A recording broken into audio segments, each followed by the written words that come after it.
in a very significant step. President Putin agreed that Russia would accept security guarantees for Ukraine, and this is one of the key points that we need to consider, and we're going to be considering that at the table also, like who will do what, essentially. I'm optimistic that collectively we can reach an agreement that would deter any future aggression against Ukraine, and I actually think there won't be. I think that's even overrated, largely overrated, but we're going to find out. And I think that the European nations are going to take a lot of the burden. We're going to help them, and we're going to make it very secure. We also need to discuss the possible exchanges of territory, taking into consideration the current line of contact. That means the war zone, the war lines that are pretty obvious, very sad, actually, to look at them. And negotiating positions. President Putin, also, you have President of Ukraine, who is, you just met a little while ago, and we're going to try and get a three-party meeting, maybe as soon as we can. And I have a feeling you and President Putin are going to work something out.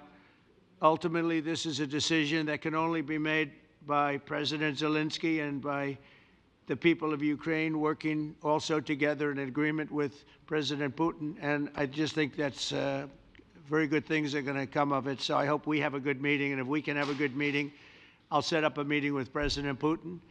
And if you'd like, I'll go to that meeting. And not that I want to do that, but I will do that because we want to save a lot of people from dying. A lot of people are dying, and we got to save them. Got to save it. 5,000, 6,000, 7,000 people sometimes a week.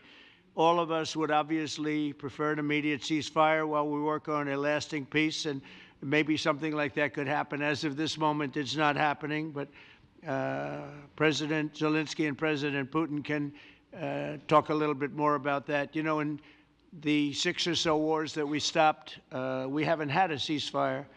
And so I don't know that it's necessary. You can do it through the war, but it would be, I like the ceasefire from another standpoint. You immediately stop the killing.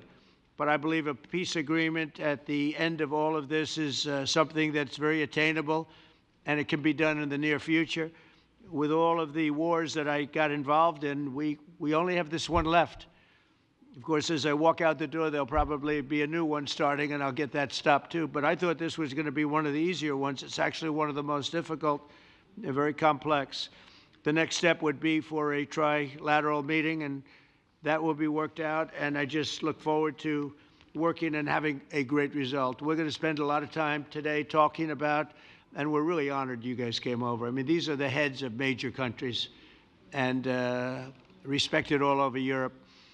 And they speak for, largely, I think I should say, but pretty much for the other countries of Europe. And we will come to a resolution today, I think, on almost everything, including probably the security.